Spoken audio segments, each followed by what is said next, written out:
Саламатсыңдар ма, балалар? Бүгін біз 4-ші сыныптың математика сабағының 59-шы сабағын өтетін боламыз.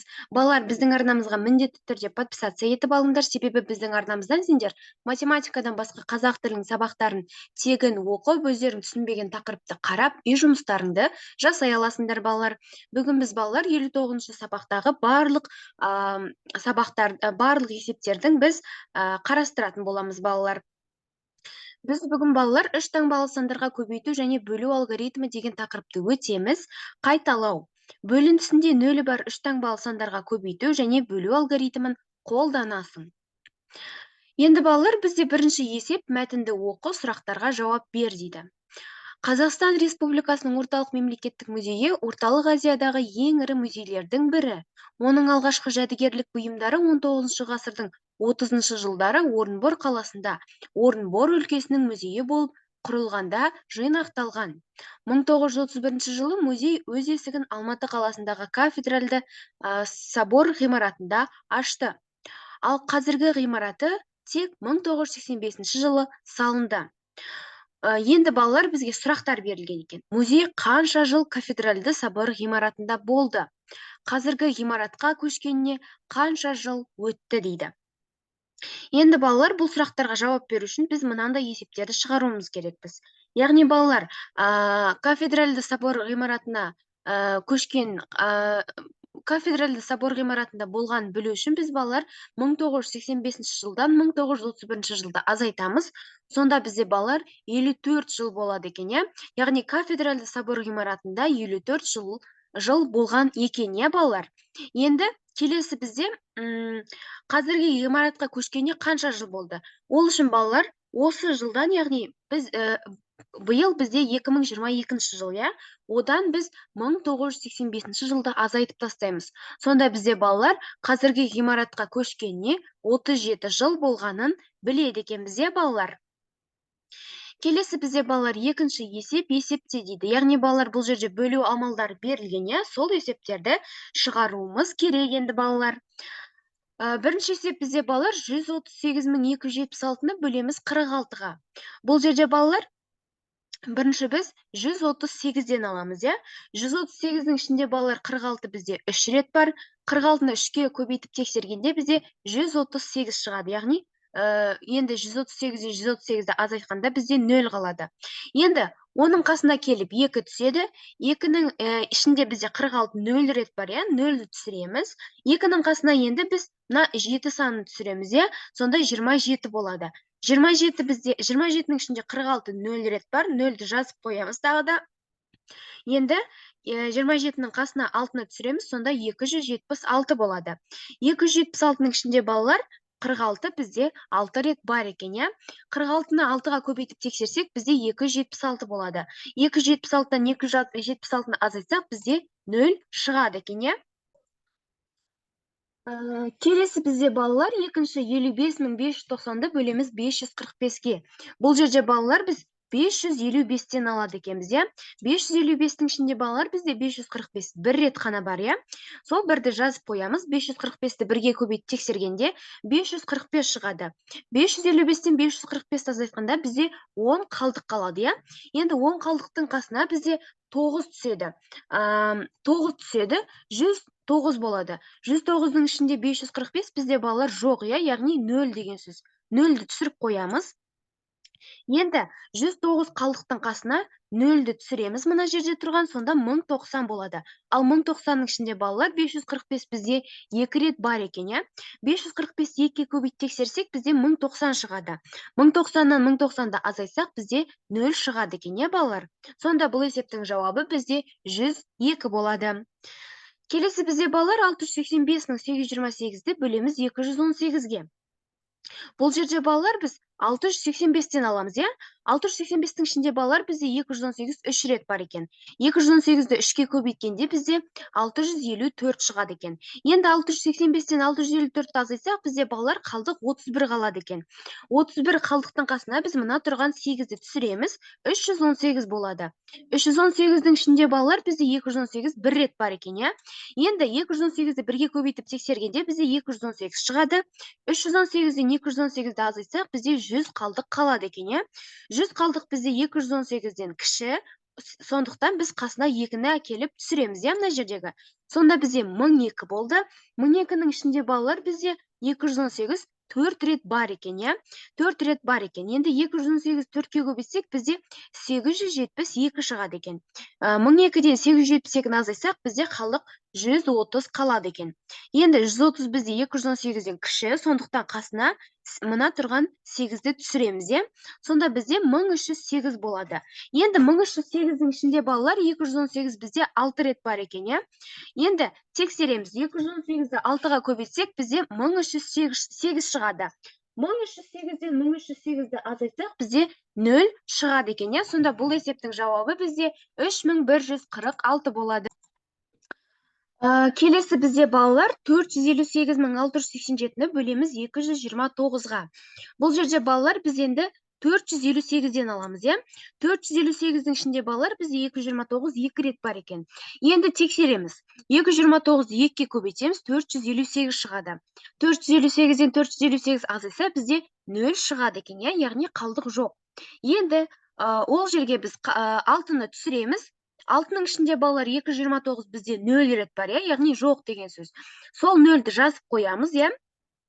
Одан кейін 6 қалдықтың қасына біз 8-ді түсіреміз, 68 болады. Енді 68-дің ішінде балалар бізде 229 бұл жерде де жоқ, е, яғни 0 деген сөз. Яғни 0-ді жазып қоямыз. Қалдық 68 болып қалады. Енді 68-дің қасына мына тұрған 7-ні түсіреміз, 687 болады. Ал 687-ның ішінде балалар 229 бізде 3 рет бар екен, е. 229-ды 3-ке көбейтсек, 687 шығады. Енді 687-ден 687-ні азайсақ, бізде 0 шығады екен, е. Сонда бұл есептің жауабы бізде 2003 болады екен. Келесі бізде балалар 172.216-ны бөлеміз 824-ке. Бұл жерде балалар біз 1722-ден аламыз. 1722-нің ішінде 824 бізде 2 рет бар екен, е. 2-ні жазып қоямыз. 824-ті 2-ке көбейтіп тексергенде 1648 шығады. Енді балалар 1722-ден 1648-ді азайтқанда бізде қалдық 74 қалады екен. Енді 74-тің қасына біз мына тұрған 1-ді түсіреміз, е, 741 болады. 741-дің ішінде 824 бізде балалар жоқ екен, е, яғни 0 екен. 0-ді жазып қоямыз. Енді бізде 741 қалдық қалды.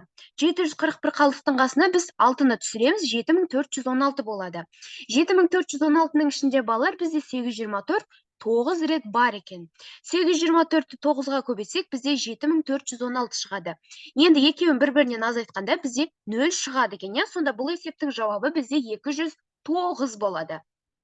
Келесі бізде балалар 738.123-ті бөлеміз 123-ке. Бұл жерде де балалар бірінші 738-ден аламыз. 738-дің ішінде балалар 123 бізде 6 рет бар екен, е. 6-ны жазып қоямыз сол үшін. Енді 123-ті 6-ға көбейтіп тексерсек, бізде 738 шығады екен. Енді азайтсақ 738-ді 738-ден, сонда бізде 0 қалады екен, е. Бірақ 0 жазылмайды. Келесі, 1-ді түсіреміз мұнда. Сонда 1-дің ішінде 123 бізде 0 рет бар, 0-ді жазамыз мұнда. Келесі, 1-дің қасына, 1 қалдықтың қасына 2-ні түсіреміз, е. Сонда бізде мына жерде 12 болады. 12-нің ішінде балалар бізде 123 0 рет бар тағы да, е. Яғни жоқ деген сөз. 0-ді мына жерге мәніне түсіріп қоямыз. Сонда бізде 0 болды бұл жерде. Енді келесі 12 қалдықтың қасына біз мына 3-ті әкеліп түсіреміз. 123 болады. Енді 123-тің ішінде балалар бізде 123 бір-ақ рет бар, е, өздерің көріп отырғандарыңдай.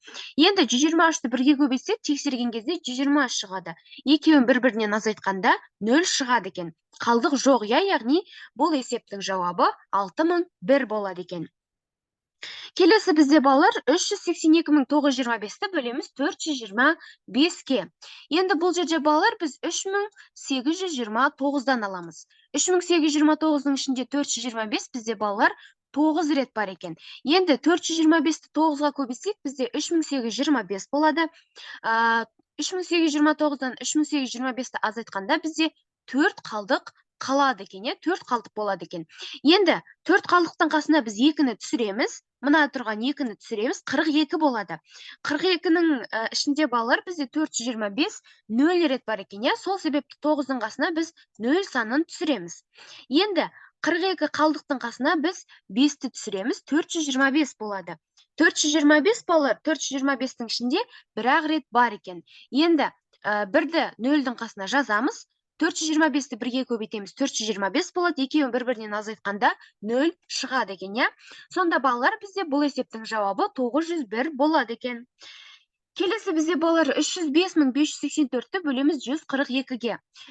Бұл жерде балалар біз бірінші 305-тен аламыз. 305-тің ішінде балалар 142 бізде 2 рет бар екен. Сол 2-ні түсіреміз. 142-ні 2-ге көбейтіп тексерсек, бізде 284 болады. Енді балалар бұл жерде 305-тен 284-ті азайтсақ, 21 қалдық қалады. 21 қалдықтың қасына бізде мына тұрған 5 саны келіп түседі, 215 болады. Енді 215-тің ішінде балалар бізде 142 бір-ақ рет бар екен, иә? Енді 142-ні 1-ге көбейтіп тексереміз, 142 болады. 215-тен 142-ні азайтсақ, бізде 73 қалдық қалады екен. Енді 73 қалдық бізде 142-ден кішкентай, сол үшін 73-тің қасына 8-ді түсіреміз, сонда 738 болады. Енді 738-нің ішінде 142 қанша рет бар екен? 5 рет бар екен, иә? Енді 142-ні 5-ге көбейтсек, бізде тексергенде 710 шығады екен. Енді 738-ден 710-ды азайтсақ, бізде 28 қалдық қалады екен. 28 қалдықтың қасына мына тұрған 4 саны түседі, 284 болады. Енді 284-тің ішінде 142 бізде 2 рет бар екен, иә? Енді көбейтеміз, 142-ні 2-ге 284 болады. Екеуін бір-бірінен азайтсақ, бізде 0 шығады екен, иә? Сонда бұл есептің жауабы бізде 2152 болады екен, иә, балалар? Осылай қатесіз көшіріп жазып алыңдар, балалар. Келесі бізде балалар үшінші есеп тиімді тәсілмен есепте дейді. Яғни балалар бұл жерде бізде қосу, көбейту сияқты амалдар берілген екен, иә? Соларды шығаруымыз керек біз. Бірінші балалар бізде жақша ішінде 498 қосылған 4575, жақша жабылған қосылған 42225. Тең болады, балалар, бізде бұл жерде бірінші жақшаның ішіндегі амал бірінші орындалады, иә? Яғни 498-ге 4575-ті қосақ, бізде 5073 шығады екен, иә? Енді оған қосамыз 42225-ті. 5073-ге 42225-ті қосқан кезде бізде 47298 мәні шығады екен, иә? Келесі бізде балалар 399.968 қосылған, жақша ішінде 4524 қосылған 32.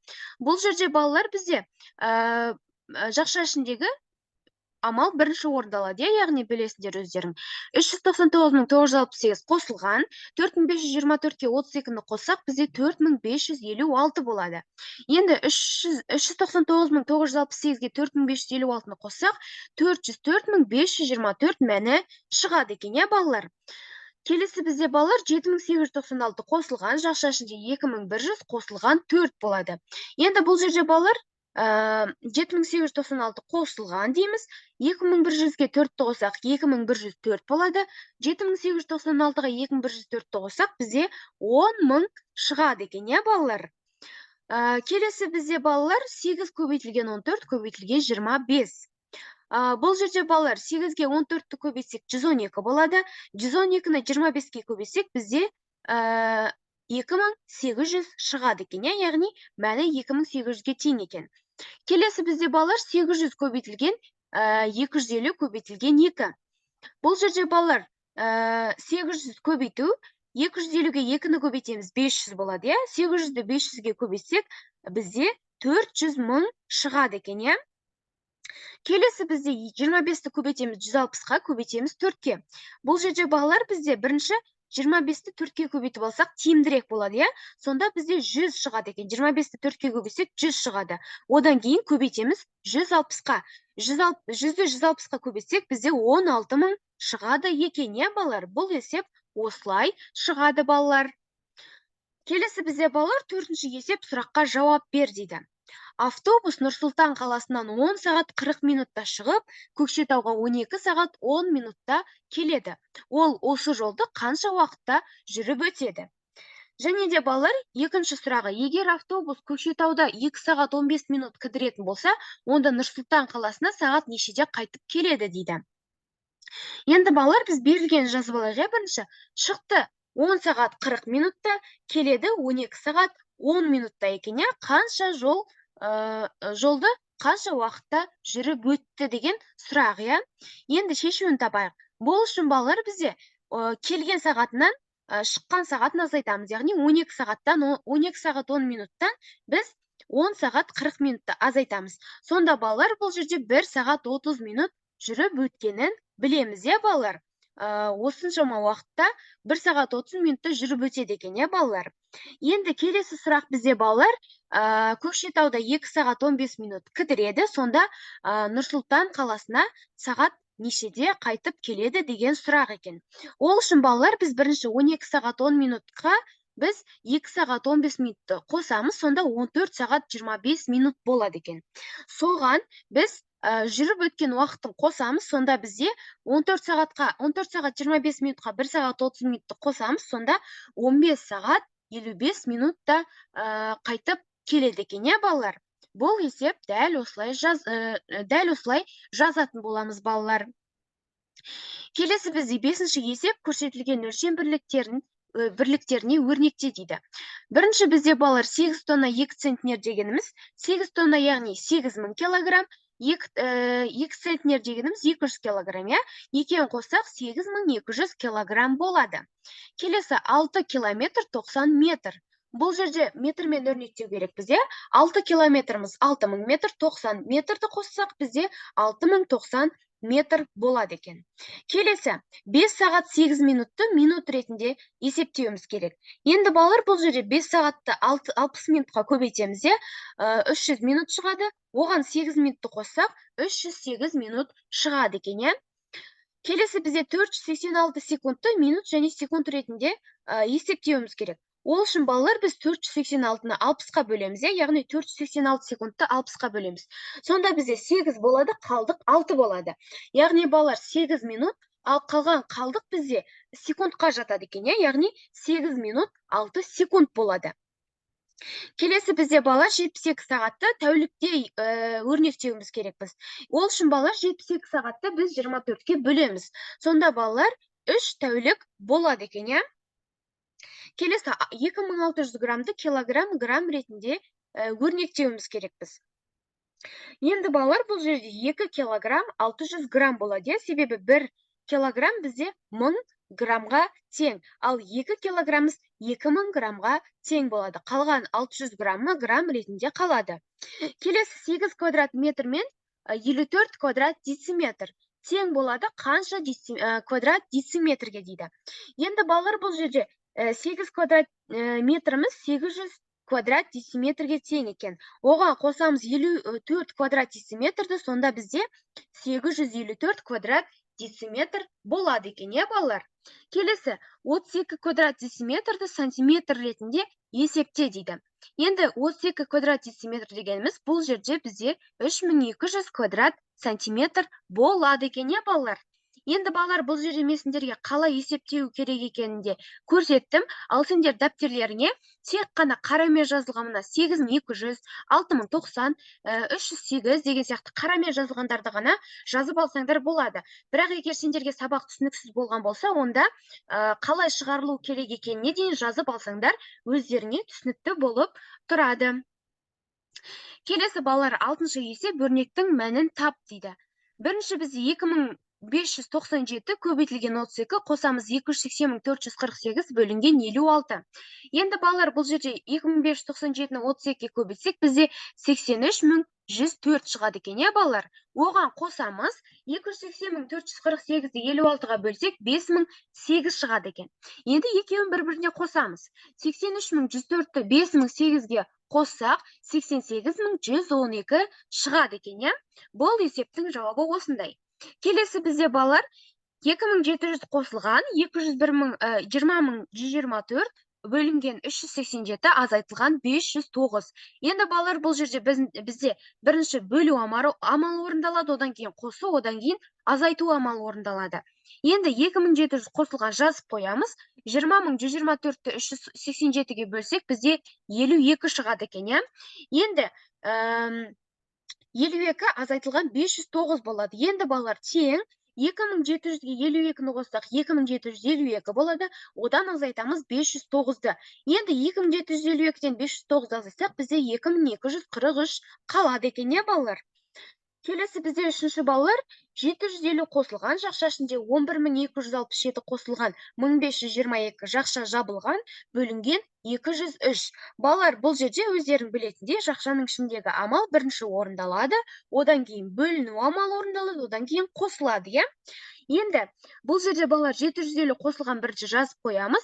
11267-ге 1522-ні қоссақ, бізде 12789 болады екен. Оны бөлеміз 203-ке. Тең болады 750 қосылған жазамыз. 12789-ды 203-ке бөлсек, бізде 63 қалады екен, иә? Енді 750-ге 63-ті қоссақ, бізде 813 деген мәні шығады екен, иә балалар? Келесі бізде балалар 3568 қосылған жақша ішінде 36532 қосылған 860 жақша жабылған бөлінген 456. Енді балалар, бұл жерде де бізде бірінші жақша ішіндегі амал орындалады, одан кейін бөлу амалы, одан кейін қосу амалы орындалады. Енді 3568 қосылған жазамыз. 36532-ге 860-ты қоссақ, бізде 37392 болады екен. Оны бөлеміз 456-ға. Енді 3568 қосылған деп жаз қоямыз.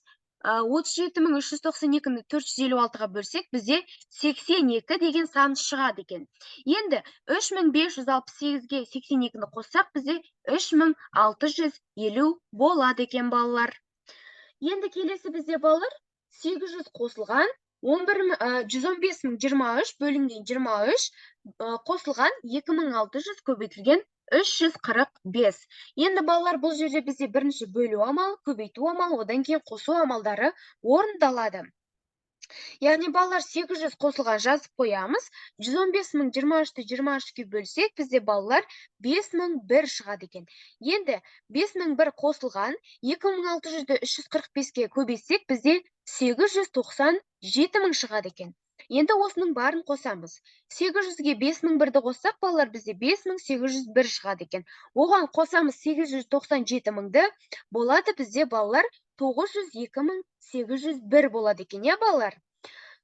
Келесі бізде балалар 511.785-ті бөлеміз 17-ге, көбейтеміз 29-ға, азайтамыз 836.250 бөлінген 625-ке.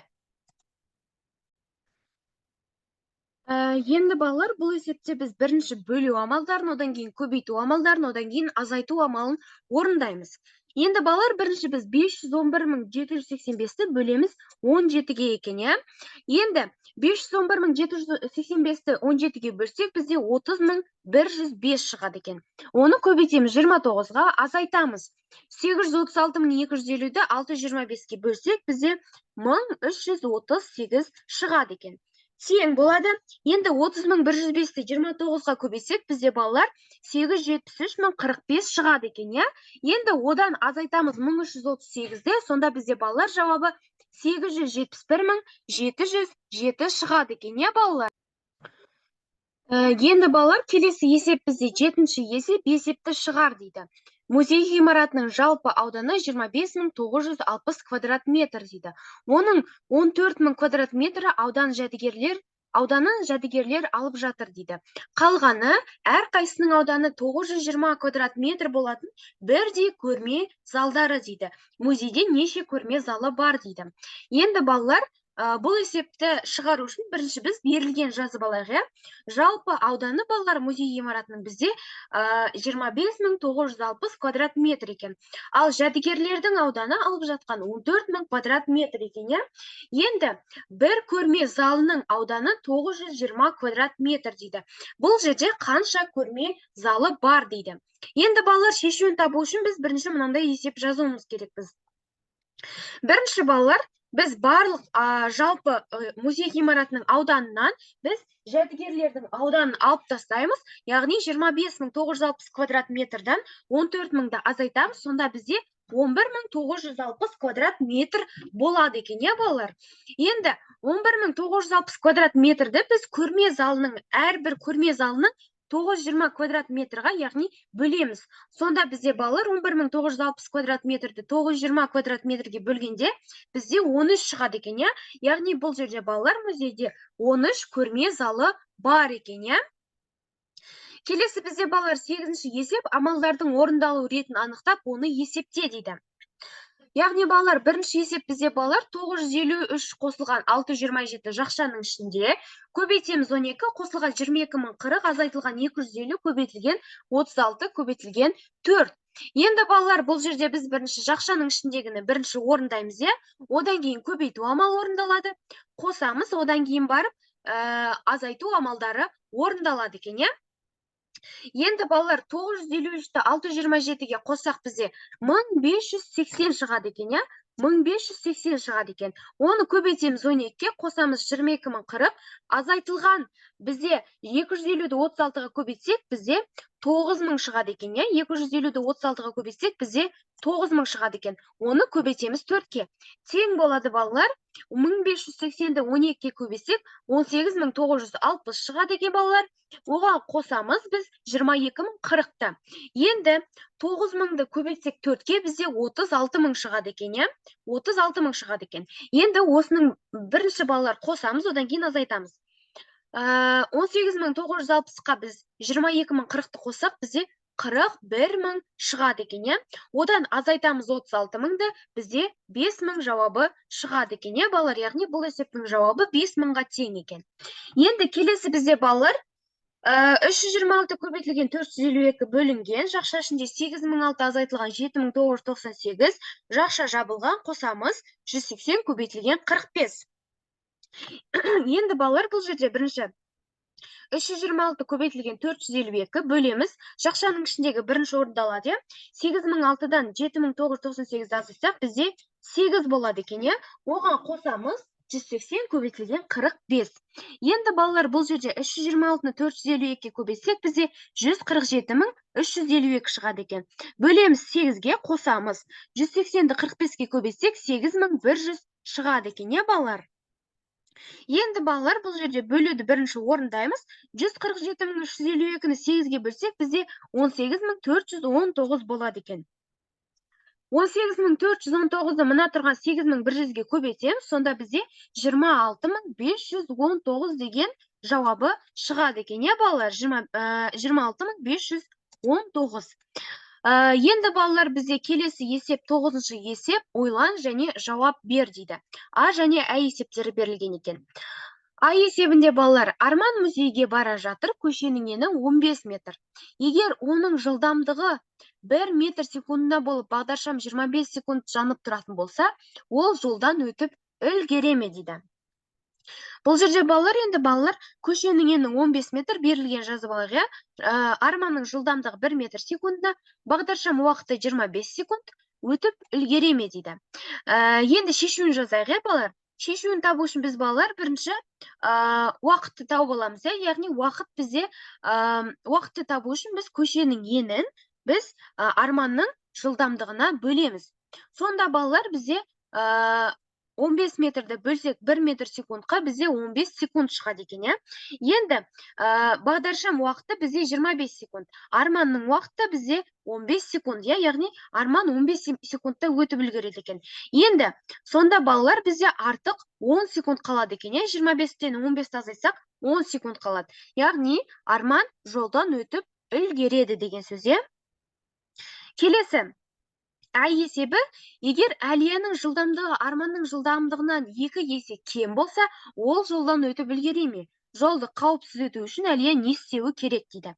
Енді балалар, бұл жерде де көшенің ені 15 метр, Арманның жылдамдығы 1 метр секундына, ал Әлияның жылдамдығы Арманның жылдамдығынан 2 есе кем дейді. Бағдаршам уақыты бұл жерде де 25 секунд, Әлияның уақыты қанша, яғни Әлия қанша секундта өтеді, балалар?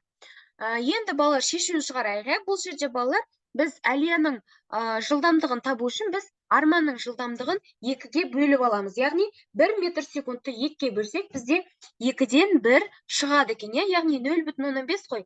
0,15 бізде 2-ден 1 болады екен. Енді балалар, біз әлияның өту уақытын табу үшін біз 15-ті 2-ден 1-ге бөледі екенбіз. Яғни балалар, 15-ті 2-ден 1-ге бөлу деген ол 15-ті 2-ге көбейту. Енді 15-ті 2-ге көбейтсек, бізде 30 секунд болады екен. Яғни әлияның өту уақыты 30 секунд болады екен. Яғни балалар, бұл жерде әлия жолдан өтіп үлгермейді деген сөз. 5 секундқа қалып қояды екен. Келесі бізде балалар 10-шы есепте дейді. Бұл жерде балалар бізде бөлу және көбейту амалдары берілген екен. Бірінші, 12492-ні 347-ге бөлеміз. Бұл жерде балалар бізде 1249-дан аламыз. Бірінші, 1249-ның ішінде балалар 347 бізде 3 рет бар екен. Енді 347-ні 3-ке көбейтіп тексерсек, 1041 болады. 1249-дан 1041-ді азайсақ, бізде 208 қалдық қалады. 208 қалдықтың қасына мына 2 келіп түседі, 2082 болады. 2082-нің ішінде балалар 347 бізде 6 рет бар екен. Енді тексереміз. 347-ні көбейтеміз 6-ға, тең 2082 болады. Енді екеуін бір-бірінен азайсақ, бізде 0 қалады. Сонда бұл есептің жауабы бізде балалар 36 болады екен. Келесі бізде балалар 51054-ті бөлеміз 127-ге. Енді балалар, бұл жерде біз 510-нан аламыз. 510-ның ішінде 127 бізде 4 рет бар екен. 127-ні 4-ке көбейтсек, бізде 508 шығады екен. Енді 510-нан 508-ді азайсақ, бізде 2 қалдық қалады екен. 2 қалдықтың қасына мына 5 келіп түседі, 25 болады. Енді 25-тің ішінде балалар 127 бізде 0 рет бар екен. Яғни жоқ деген сөз. 0-ді жазып қоямыз. 25 қалдықтың қасына мына 4 келіп түседі. Сонда 254 болады. 254-тің ішінде балалар бізде 127 2 рет бар екен. 127-ні 2-ке көбейтіп тексереміз, 254 болады. Екеуін бір-бірінен азайсақ, 0 болады екен, балалар. Енді келесі бізде балалар 231.693-ті бөлеміз 231-ге. Енді балалар, бұл жерде біз 231-ден аламыз. 231-дің ішінде балалар 231 бізде 1 рет бар екен. Енді 231-ді 1-ге көбейтсек, бізде 231 шығады. Одан екеуін бір-бірінен азайсақ, бізде 0 қалады. Бірақ 0 жазылмайды. Енді 6-ны түсіреміз. 6-ның ішінде 231 бізде 0 рет бар. Яғни жоқ деген сөз. 0-ді жазып қоямыз мұнда. 0-ді жазып қоямыз. Одан кейін барып 6-ның қасына, 6 қалдықтың қасына мына 9 келіп түседі. Сонда 69 болады. Енді 69-ның ішінде балалар 231 бізде 0 рет бар екен. 0-ді қайтадан жазамыз. Енді бізде 69 қалдық қалды. Енді 69 қалдықтың қасына мына 3-ті түсіреміз. Сонда 693 болады. 693-ның ішінде балалар 231 бізде 3 рет бар екен.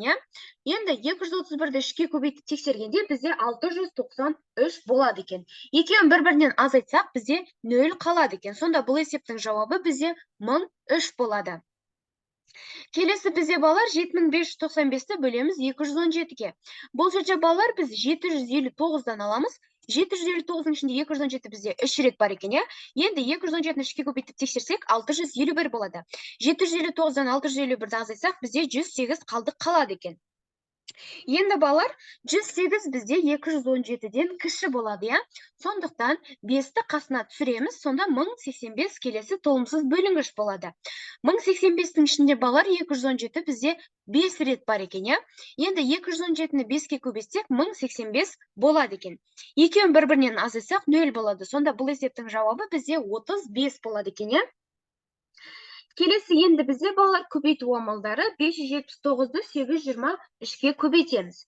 Енді балалар 579-ді 3-ке көбейткенде бізде балалар 3-ті 9-ға көбейсек 27, 7-сі түсіп 2-сі ойда қалады. 3-ті 7-ге көбейсек 21, 21-ге 2-ні қоссақ ойдағы 23 болады. Тағы да 2-сі ойда қалады. 3, 5, 15, ойдағы 2-мен 17 болады. Яғни 1737 шықты. Енді 579-ды 2-ге көбейтеміз. 2-ні 9-ға көбейтсек 18, 8-і түсіп, 1-і ойда қалады. 2-ні 7-ге көбейтсек 14, ойдағымен 15 болады, 5-і түсіп, 1-і ойда. Енді 2-ні 5-ге көбейтсек 10, ойдағы 1-мен 11 болады, яғни 1158 болады. Енді 579-ды 8-ге көбейтеміз, яғни 4632 шығады екен бұл жерде. Енді барлығын мына үшеуін бір-біріне қосамыз. 7-ді түседі өзі, 3-ті 8-ге қоссақ бізде 11 болады, 1-і түсіп, 1-і ойда. 7-ге 5-ті қоссақ бізде 12 болады, 12-ге 2-ні қоссақ 14, ойдағы 1-мен 15 болады. 5-і түсіп, тағы да 1-і ойда қалады. 1-ге 1-ті қоссақ 2, 2-ге 3-ті қоссақ 5, ойдағы 1-мен 6 болады.